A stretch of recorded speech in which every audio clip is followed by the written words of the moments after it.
Today we are going to be working on vectors and in two dimension, of which most of our calculations are going to be in two dimension, which means it's going to be only working on the y plane and the x plane. Those are two dimensions we're referring to. Whenever you see a vector that is like this, you should always know that that vector is made up of two components. As I've been saying, since it is in two dimensions, it's made of two components, the x component and the y component that make up this component. Suppose this resultant force is named F, so its force, not force component, component x of it is going to equal to force, or should I say F, stop fucking myself, F cos theta, and its y component is going to equate to F, the resultant force itself, sine theta. Remember, theta is the angle here.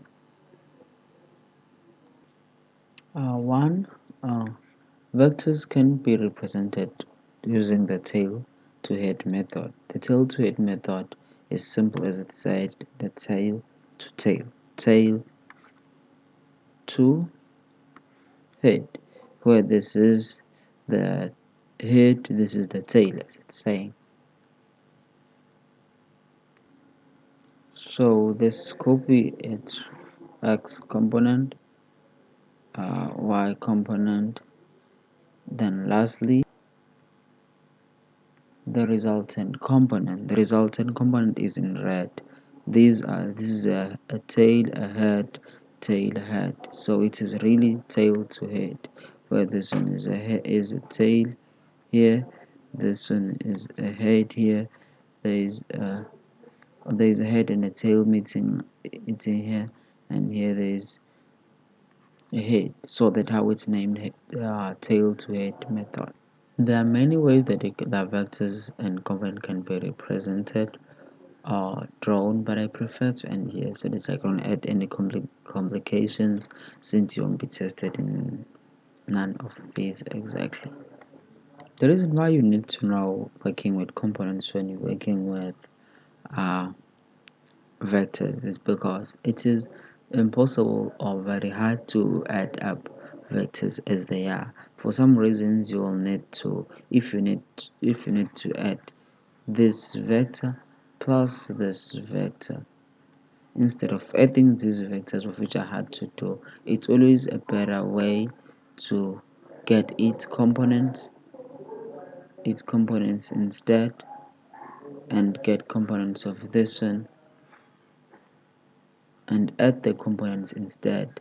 Then they give you a resultant vector instead of adding them as vectors as they are. So the simplest thing is just take the component, break it down. Take the vector or resultant vector and break it down to its component.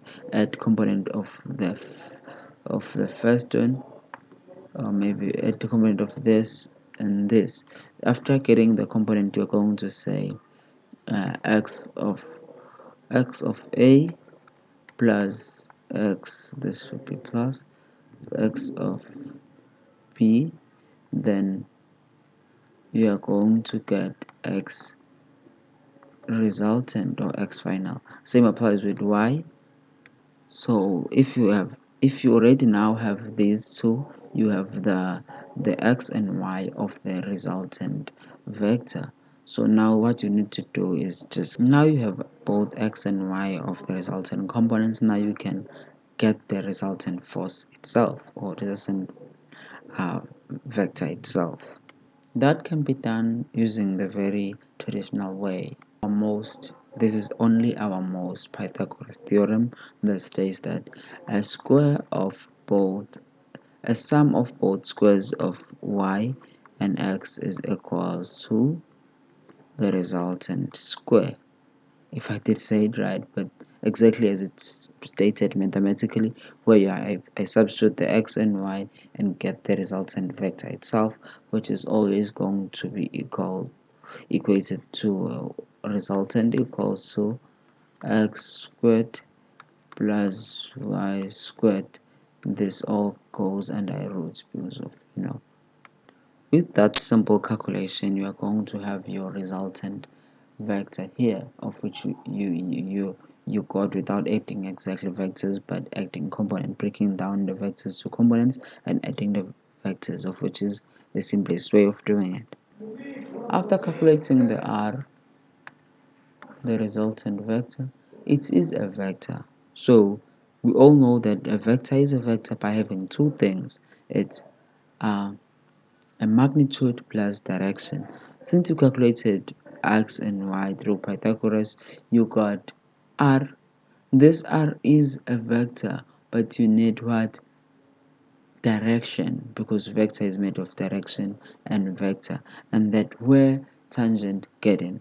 Tangent is tan theta, of which is the angle, that means direction is equal to opposite over adjacent.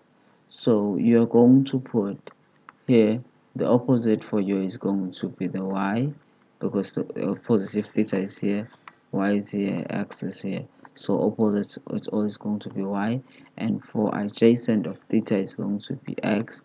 Then you are going to get the angle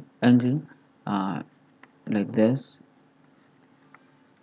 Then your calculator is going to work your magic from here. So your calculator is going to work magic. Then now you have the angle, because a vector needs to have two things, I repeat, direction and magnitude. And whenever you're working with your your your your your physics calculations, don't forget the dm. That's what I call it, the dm. It's d for direction, and magnitude, dm. Don't forget that too. Then if you have magnitude only and no direction, you are going to get the full mark. So but if we have both of them, then you are going to get full mark. So it's your choice. Choose wisely which full marks do you want. So if one of these is what you provide, maybe provide direction but no magnitude, or maybe most commonly magnitude no direction, you're going to get full mark. But if not, then full mark. Because I've been mentioning this all this long, but I think I haven't mentioned exactly it. There's something called from my maths class, there's something called Socato,